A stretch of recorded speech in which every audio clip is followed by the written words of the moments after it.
Welcome to this week's Techie Tip. Our focus in this session will be Google Form add-ons. So let's go to our forms and let's, in this case, we're going to select the template already created by Google, and we're going to take a look at a couple of add-ons that I think are pretty neat. So what's an add-on? An add-on is a program or application enhancement that makes it easy to do a particular task, simplifies a process, or makes something a little bit more robust. In this case, when I've selected the add-ons from the More menu, I have a list of different options that are available. And as you can see, if I hover my mouse over any of these, it gives me a description of what the form add-on does. So I don't know if I really want a Google Eliminator, but we'll install it just for the sake of this example. Once you've chosen it, you just simply click on the free button. You scroll through, you tell Google that you're allowing this. The app gets installed, you'll see a little pop-up. You say, got it? And that's how easy it is to add an add-on. You can study and look through and explore all the kinds of add-ons that they offer in the add-on shop to select what's useful for you. So it's pretty easy to add these. Once they're there, you are going to select the add-on from your list. In our case, we're going to take a look at three add-ons. One is the Form Recycler, GMath for Forms, and the QR Code Maker. These are pretty neat add-ons that I think you'll find helpful. So let's take a look at the Form Recycler. We're going to use this add-on because once you start creating quizzes using Google Forms, you can reuse questions from other quizzes. You can just pull up that actual quiz, select the questions that you want, and use them in a new quiz. So in this case, it brings up all our forms. I have a previous quiz here, so I'm going to select that and then click the select button.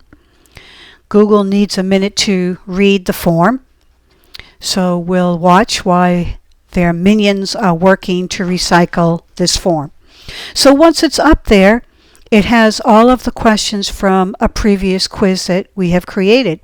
So in this case, I will just select this question, but I could certainly add multiple questions depending upon what I wanted to recycle. I would click the insert question and scroll down to the bottom because this is where that question will appear. I'm going to drag this all the way up to the top because I want this to be my first question. So I'm going to put it just above my first question. So notice that I can duplicate this, I can delete it, and of course I can hover over the text to see what things do. So my first question answer box is just below my question. And when I select it, I can, of course, retitle my first question. But the nice thing is that because I'm using Google's template, they've already put into the template where the correct answer is. I can, of course, move that correct answer up and down so that if I wanted to put it in a different spot, it's easy to do. I simply select the option 1 and type in what I think is the first answer. So let's just say 3/5, and I can do this. I'll just fill in these.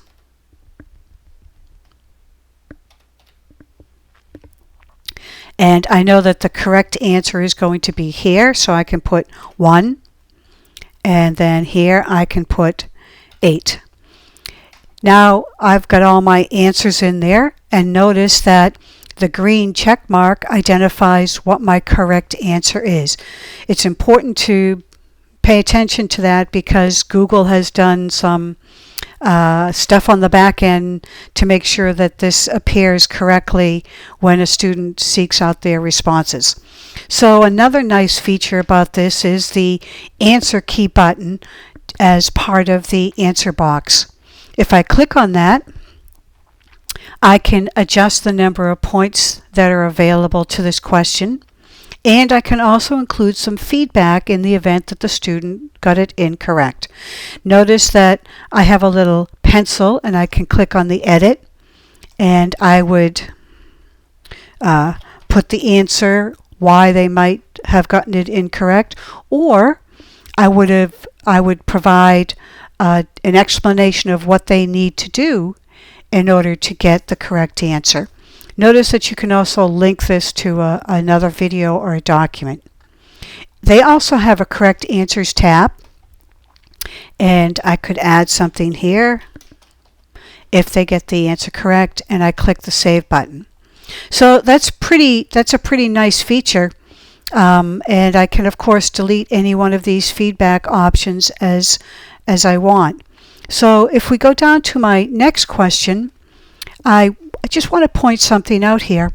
You can duplicate a question as well. So if I'm on my first question here and I want to duplicate this, I should make sure that I select that option from the beginning so that I can copy that question and use it again and again, especially if I'm going to have 10 fraction type questions.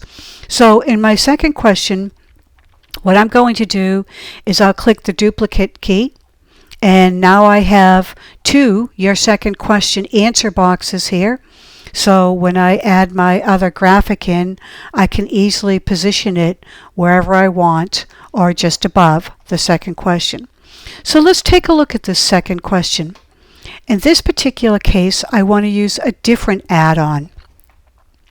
This is the GMath add-on. This is actually pretty cool.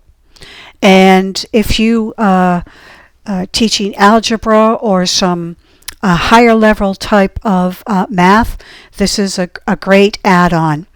You can have expressions, graphs, you can actually handwrite this, and of course you can send those responses, student responses, to a separate form or another spreadsheet.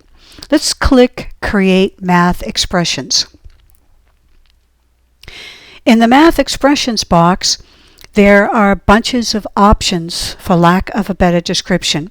There's an advanced feature where you can actually create higher level math equations by selecting the icons that are needed to create that equation. Or in the example that we're going to use, we'll just use a simple expression. Another nice thing about the GMath is that they also provide you with some math writing tips. They actually explain what keys on your keyboard you need to click in order for that expression to appear in this expression box. So you can take a look at that later, and I strongly recommend that you really look at it. So let's click here, and I'm going to type in an expression. Let's do 5/10, and I'm going to use my right arrow key to reposition my cursor so that I can add the plus sign in the right spot. And then I'm going to add 3/10 for the next piece of the equation, and again click my right arrow key and enter the equal sign.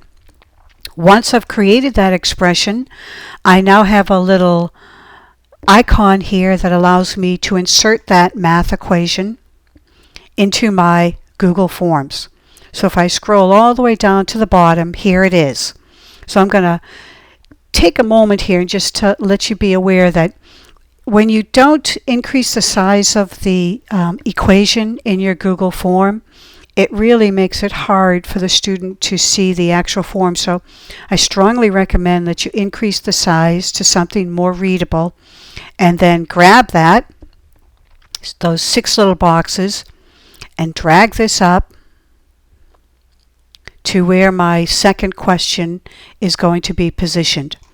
So now I have the second question in here, and I can again put in the answers to this.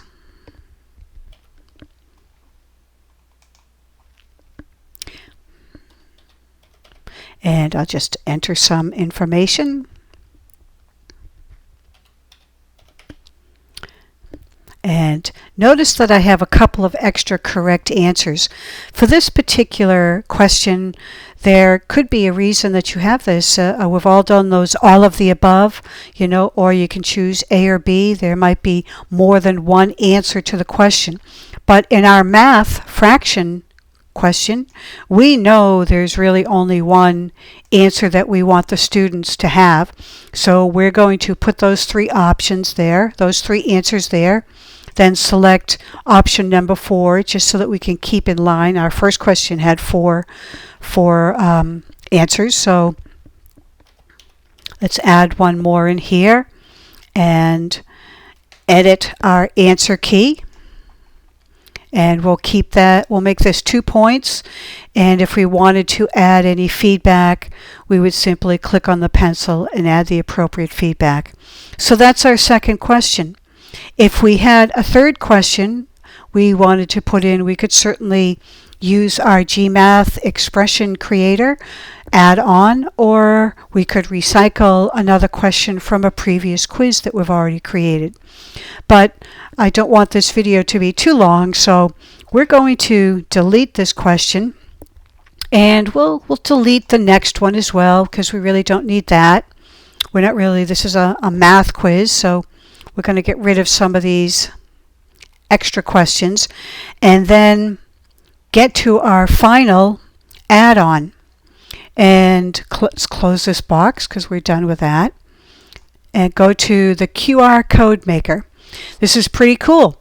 You can get the QR code for my form and add it into my form, or if you just wanted to copy and paste this, you could certainly do that. But we're going to add it to our form because what we really want to do is maybe put this on our smartboard, maybe put this QR code on the smartboard, and students can go up and scan it in to get access to this. Or we could actually select the link to the form and send that, email that off to our students or select students.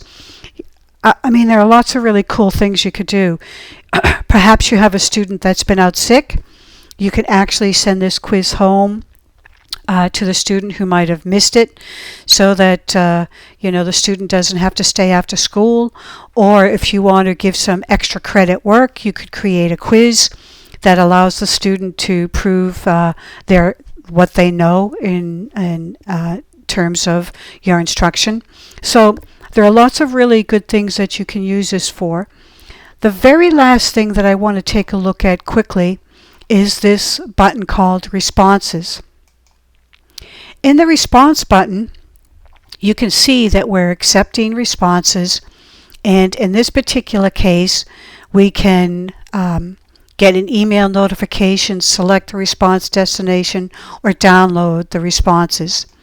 In our next session of Google Forms, we'll take a few minutes to look at responses and how you can view them and how you can send this quiz or send this form or survey out to others for them to respond. So that is this week's Techie Tip. I hope you've enjoyed it, and as always, if you have any questions or you need additional information, please let me know.